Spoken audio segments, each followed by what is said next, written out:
చేతగాని వాడు నేను. దేవుని యొక్క పరిచర్య కొరకై దేవుడు నన్ను ఎన్నుకున్నాడు, ఏర్పాటు చేసుకున్నాడు. సువార్త పరిచర్య, కరుణామయుడు అనేటువంటి సినిమా చలనచిత్ర పరిచర్య దరిదాపు గోవా బార్డర్ వరకు, మహారాష్ట్ర బార్డర్ వరకు, కొడైకెనాల్ తమిళనాడు ప్రాంతంలో, రాజమండ్రి ఏలూరు ప్రాంతంలో, కడప ప్రొద్దుటూరు ప్రాంతాల్లో, కర్ణాటక తమిళనాడు రాష్ట్రాల్లో దేవుని యొక్క పరిచయం చేయడానికి దేవుడు మహాకృప చూపించాడు. దేనికి నేను పనికిరాను. ఏ విషయంలో తీసుకున్నా కూడా నేను దాని విషయంలో అర్హత కలిగిన వ్యక్తి కాదు. నాతో కూడా పుట్టిన వారు లేక నాతో కూడా చదివిన వారికి ఈ భాగ్యము ఇవ్వలేదు. అయితే దేవుడు నాకు ఈ భాగ్యాన్ని ఇచ్చాడు. దరిదాపు 6-7 సంవత్సరాల వరకు అలా సువార్త పరిచయం చేసి, తర్వాత పశ్చిమ గోదావరి జిల్లాలో మొదటి సంవత్సరము బైబిల్ గురించి తరబిదు పొందడానికి దేవుడు కృప చూపించాడు. 2-3 సంవత్సరాలు హైదరాబాద్ పట్టణంలో దేవుని యొక్క పరిచర్య చేయడానికి దేవుడు కృప చూపించి, పరిచర్య నిమిత్తమై ప్రొద్దుటూరు ప్రాంతంలో 2006వ సంవత్సరంలో 2006 నుండి 2008 జూన్ మాసం వరకు అక్కడ పరిచర్యను దేవుడు నా ద్వారా కొనసాగించి ఒక 20 మందిని ప్రభులోనికి నడిపించడానికి దేవుడు కృప చూపించాడు. తర్వాత 2008లో ఎర్రవారిపాలెం ప్రాంతంలో 2-3 నెలలు దేవుని యొక్క పరిచర్య అక్కడ చేసిన తర్వాత 2009లో పీలేరు పట్టణంలోనికి రావడము. నాకు ఎవరు కూడా తెలిసిన వాళ్ళు లేరు. ఇక్కడ తెలిసిన వాళ్ళు లేనప్పటికీ కూడా దేవుని యొక్క పరిచర్యను చేయడానికి దేవుడు కృప చూపించాడు. ఆర్టీసీ నల్లగుట్ట ప్రాంతంలో అద్దెకి తీసుకొని ఒక ముస్లిమ్స్ వారందరి మధ్యలో జీవిస్తూ దేవుని యొక్క సేవను ఈ ప్రాంతాల్లో చేయడానికి దేవుడు కృప చూపించాడు. మాకంటే గొప్ప గొప్ప పరిచర్య చేసినటువంటి గొప్ప దైవజనులు ఉన్నారు కాలినడకల్లో. అయితే దేవుడు మాకు సైకిల్లో పరిచర్య చేయడానికి దేవుడు కృప చూపించాడు. గొప్ప గొప్ప దైవజనుల కంటే కూడా గొప్ప వాళ్ళ ముఖాం మేము. వాళ్ళు పడినటువంటి కష్టములో కొద్ది కూడా మేము పడలేదు. అయితే దేవుడు కృపను బట్టి దేవుడు ఈ దీన సేవకునికి చేసినటువంటి పరిచర్యకు ప్రతిఫలముగా దేవుడి యొక్క మందిరాన్ని దేవుడు నాకు అప్పగించాడు. నాలో ఒక కొరత, ప్రతి ఒక్క ఆత్మకు సువార్తను ప్రకటించి దైవరాజ్యాన్ని పరిచయపరిచి సంఘములో చేర్చి వాళ్ళని సంపూర్ణులుగా చేసి దైవరాజ్యానికి పంపించాలని ఒక ఆశ. ఈ 2009వ సంవత్సరంలో సేవ ప్రారంభించినప్పుడు పీలేరు ప్రాంతంలో ఒక అవ్వగారితో ప్రారంభించాను. ఈరోజు అవ్వగారు ప్రభు సన్నిధిలో నిద్రించారు. ఈరోజు తల్లిగారు సాక్ష్యం చెప్పాల్సిన పరిస్థితి. ఈరోజు హఠాత్ మరణము రావడం వలన తల్లిగారు ఈరోజు ప్రభునందు నిద్రించారు. సంఘములో కొద్దిమంది, మేము ఒక 10 మంది దాకా తిరుపతి పట్టణంలోకి వెళ్ళి అక్కడ ప్రార్థించి ఆ కుటుంబానికి ఆదరించేటువంటి మాటలు అందించి తిరిగి ఈ యొక్క కూడికను జరిపించడానికి దేవుడు కృప చూపించాడు. ప్రియమైనటువంటి దేవుని యొక్క సంఘమా, దేవుని బిడ్డలారా, మనమందరం అనుకున్నట్లు ఈ పరిచర్య, ఈ సేవ అతి సులభమైనటువంటిది కాదండి. చాలా త్యాగపూరితమైనది, చాలా కష్టకరమైనది. ఇది MBBS చదివిన వాళ్ళు చేయలేరు ఈ పని. లేకపోతే కాలేజీ లెక్చరర్స్ కానీ, లేకపోతే పెద్ద పెద్ద సెంట్రల్ గవర్నమెంట్లో డ్యూటీ చేసేవాళ్ళు ఈ పని చేయడానికి అవకాశము. దేవుని యొక్క ఏర్పాటు ఉంటే తప్ప, దేవుని యొక్క నిర్ణయం ఉంటే తప్ప, ఆ రోజు యేసు ప్రభు విద్య లేనటువంటి పామురులను దేవుడు ఎన్నుకున్నట్టుగా ఈరోజు అనేకమైన వారిని ఎన్నుకొని ఆయన దైవ రాజ్య వ్యాప్తి కొరకై దైవ సువార్తను, దైవ సంఘాలను కట్టడానికి దేవుడు కృప చూపిస్తున్నాడు. దేవుని బిడ్డలారా, ఈ ప్రాంతంలోనికి వచ్చిన తర్వాత దేవాతి దేవుడు కొన్ని ఆత్మలను దేవుడిచ్చాడు. మందిరములో 3 ప్రభు సన్నిధిలోనికి వాళ్ళని సిద్ధపరచడం జరిగింది. వేల ఆత్మలు నేను రక్షించడానికి నా వల్ల కాలేకపోయినప్పటికీ నా యొక్క ఆశ ఏమిటంటే శక్తి లోపం లేకుండా దేవుని యొక్క పరిచర్య చేయాలి. భేదము లేకుండా, ఎవరి మీద నింద మోపకుండా దేవుడు నాకు అప్పగించినటువంటి పనిని, దేవుడు నాకు అప్పగించిన బాధ్యతను నేను నెరవేర్తించాలి. దేవుని ఎదుట నిలబడినప్పుడు దేవుడు నాకు జీతం ఇవ్వాలి అంతే అని నేను చెప్పి నేను దేవుని యొక్క సేవ చేయడానికి దేవుడు కృప చూపించాడు. ఒక వ్యక్తి మంత్రములు చేసేటువంటి ఒక వ్యక్తి జాండ్ల ప్రాంతంలో పాము తేళ్లు కొరికితే మంత్రాలు వేసేటువంటి ఒక అయ్యగారిని ప్రభువులోనికి నడిపించడానికి దేవుడు కృప చూపించాడు. ఆయన మరణించేటప్పుడు యేసు ప్రభువుని గురించి చెబుతూ ఆయన మరణించాడు. ఆయన మందిరంలోనికి వచ్చాడు. ఆయన పాపాన్ని ఒప్పుకున్నాడు.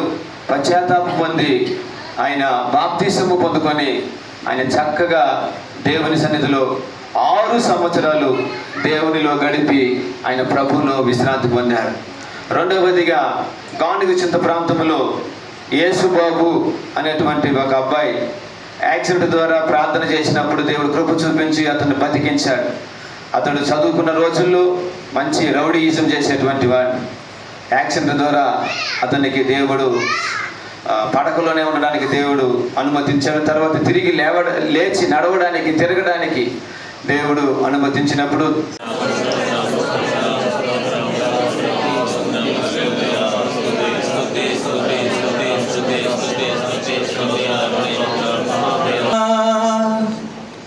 తలపైన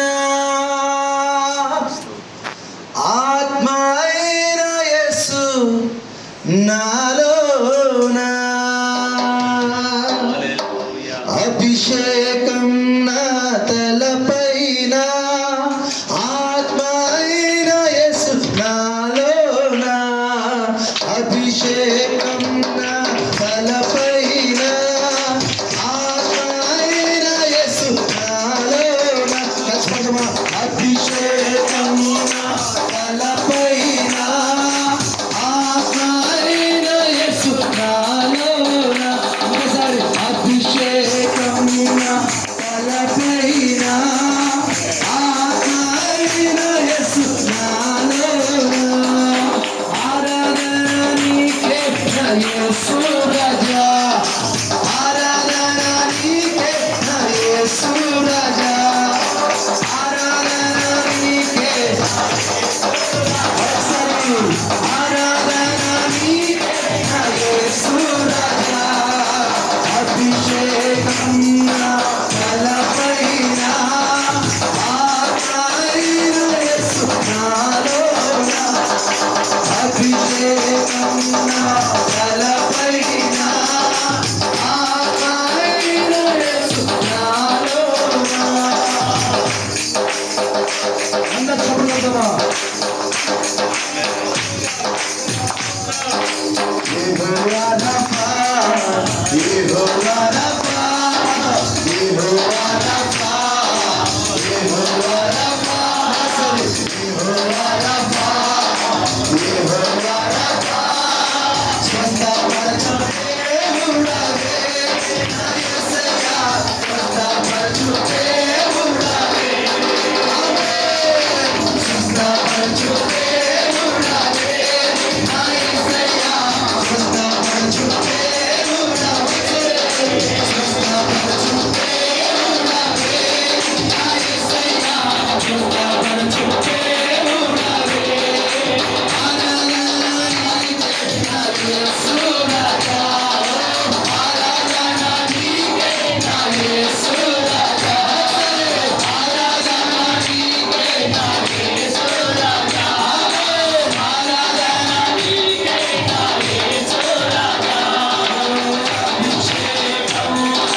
చిన్న సాక్ష్యాన్ని నేను జ్ఞాపకం చేస్తాను. మా సంఘంలోనే ఆమె ఖత్తర్ ప్రాంతంలో ఉన్నప్పుడు యేసు ప్రభువుని నమ్ముకుంది.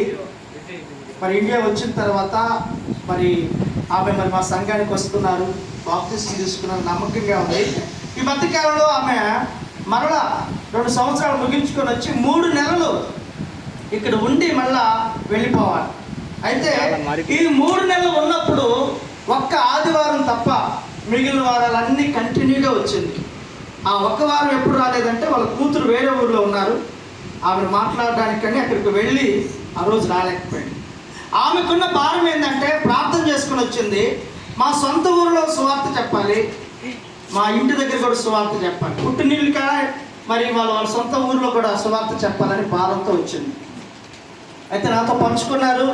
అయితే మేము వాళ్ళ సొంత ఊరిలో సువార్త పరిచయం కొరకు మేము వెళ్ళాం. ఆమె సొంత ఖర్చులతో బంధువులందరినీ సమకూర్చింది, సంఘాన్నంతా పిలిచింది, మరి మంచిగా ఏర్పాటు చేసుకున్నారు. సువార్త పరిచయం జరిగింది అక్కడ.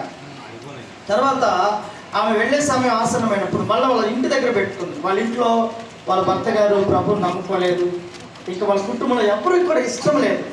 కానీ ఎలాగైనా సరే ఇంటి దగ్గర ప్రార్థన పెట్టుకోవాలంటుంది. నాకు కూడా కొంచెం భయం ఉంది, ఎందుకంటే వాళ్ళు ఎవరు కూడా నమ్ముకోలేదు కదా, సంఘం అంతా రమ్మని చెప్పింది. అయితే ఆమె చేసింది ఏంటంటే ఉదయకాలం వాళ్ళ భర్త గారికి చెప్పింది, ఈరోజు మరి ఇంటి దగ్గర ప్రార్థన ఉంటుంది, యేసు ప్రభు యొక్క ప్రార్థన పెట్టుకుంటానంటే ఆయనకి చాలా కోపం వచ్చింది. అప్పుడు అన్నాడట, ఆమె ఒకే మాట చెప్పింది, నీకు ఎంత కోపం రాని ఒకవేళ కొడితే నన్ను ఇప్పుడే కొట్టింది, అది ఎంతైనా నేను బాధ భరిస్తాను, సాయంకాలం టైంలో మాత్రం నువ్వు ఆటంకపరచొద్దని చెప్పిందంట. ఆ కోపం ఆయన కొట్టేశాడు, కొట్టినా భరించింది. మళ్ళీ ఇంటి దగ్గరే ఆ సాయంకాలం అందరూ పిలిచి ప్రార్థన పెట్టించుకొని తిరిగి మరలా ఆమె ఖత్తర్ ప్రాంతం వెళ్ళింది. ఎందుకు సాక్ష్యం చెప్తున్నానంటే ఆ మాటలు వింటున్నప్పుడు నాకు చాలా ఇంత భారం ఎందుకు కలిగింది. భర్త కొట్టినా కూడా కొట్టించుకొని కూడా సువార్త చెప్పాలి, మా ఆయన వినాలి అని చెప్పి ఆ రోజు ఆమె ప్రార్థన చేసింది. నిజంగా ఆయన కూడా ప్రార్థన అయిపోయిందా కాడ కూర్చొని ఉన్నాడు. హల్లెలూయా. ప్రతి విశ్వాసి ఇలాంటి భారం కలిగి ఉంటే సంఘంలో విశ్వాసుల సంఖ్య ఎందుకు పెరగదండి? ప్రతి ఒక్కరు కూడా సువార్తను ప్రకటించాలి, నా బంధువులు ఉన్నారు, నా రక్త సంబంధికులు ఉన్నారు అనేటువంటి భారము మనలో కలిగి ఉండాలి. ఎన్నో సంవత్సరాలుగా ఈ ప్రాంతాల్లో మరి దైవ సేవకులు సుభాష్ పాస్టర్ గారు కష్టపడి పరిచయం చేస్తూ ఉన్నారు. కానీ ఆరంభంలో ఉన్నటువంటి వాళ్ళు ఉన్నారు, కొంతమంది మధ్యలో మరి ఆగిపోయినటువంటి వారు ఉన్నారు. సేవకుని యొక్క భారము ఆశ అంతా ఒకటేనండి. ఏ దైవజనుడి కోరిక అంతా ఒకటేందంటే సంఘము ఆత్మల చేత నింపబడాలి. అది ఎలా జరుగుతుందంటే విశ్వాసమైనటువంటి మీలో ఆ సువార్త భారం అనేది దేవుని మాటలు అందించాలనేటువంటి ఆ మనసు ఎప్పుడైతే కలిగి ఉంటారో అప్పుడే దేవుని యొక్క కార్యాలు మనము చూడగలము. లేకపోతే అది కేవలం పాస్టర్ గారు మాత్రమే చేసుకుంటాడు, ఏదో మేము వస్తాము వెళ్ళిపోతామంటే ఎన్ని సంవత్సరాలు మనం ఇలాగనే ఉంటామండి. ఈ దినాల్లో ప్రతి ఒక్కరూ భారం కలిగి ఉండాల్సింది ఏంటంటే ప్రభు రాకడ అతి సమీపంగా ఉండగా దొరికిన ప్రతి అవకాశాన్ని సువార్త కొరకు మనము వాడుకోవాలి. అప్పుడే మనము అభివృద్ధి చెందగలము. నేను కోరుకున్నది ఏంటంటే ఈ సంఘము ప్రార్థన చేసేటువంటి వారిగా ఉండాలి. మరి పాస్టర్ గారికి ఆర్థికంగాను అన్ని విధాల్లో సహకరించడమే కాదు, గొప్ప ప్రార్థనా పరులుగా ఉండాలి. అదే సమయంలో సువార్త పని కొరకు ఖర్చు పెట్టాలి. మా సంఘంలో ఒక నియమం ఉందండి, ప్రతి ఒక్కరు కూడా సంవత్సరానికి ఒకసారి వాళ్ళ సొంత ఊళ్ళో ప్రార్థన పెట్టుకోవాలి, సంఘం అంతా పిలిపించుకొని సువార్త అనేది ప్రకటించాలని చెప్పాను. ఖచ్చితంగా చేస్తూ ఉంటారు. నెలకు ఒకసారైనా ఒక్కొక్కరి దగ్గర సువార్త మన ఇంట్లో కదండి, బయటే ప్రార్థన పెట్టుకోవాలి. ఈ విధంగా చేయడం వల్ల మా సంఘంలో కొంతమంది ఇప్పుడు మరి ఇంకా బ్రతికున్నానంటే నీ కృపా, నీ కృపా, నీ కృపా, ఇది నీ కృపా. ఈ స్థితిలో ఉన్నానంటే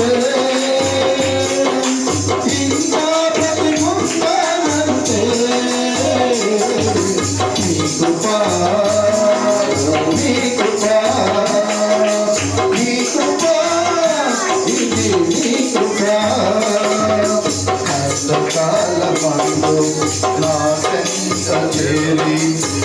కన్నీళ్ళు తుడచి నన్ను ఆదరించినది కష్టకాలమందు నా చెంత చేరి కన్నీళ్ళు తుడచి నన్ను ఆదరించినది నీ కృపా నీ కృపా నీ కృపా ఇది నీ కృపా ఈ స్థితిలో ఉన్నానంటే ఇంకా ఉన్నానంటే నీ కృపా నీ కృపా నీ కృపా ఇది నీ కృపా ఇతరముకు నన్ను వేరు చేసి పరలోక పౌరత్వం నాకు ఇచ్చినది మూర్ఖులకు ఈ తరముకు నన్ను వేరు చేసి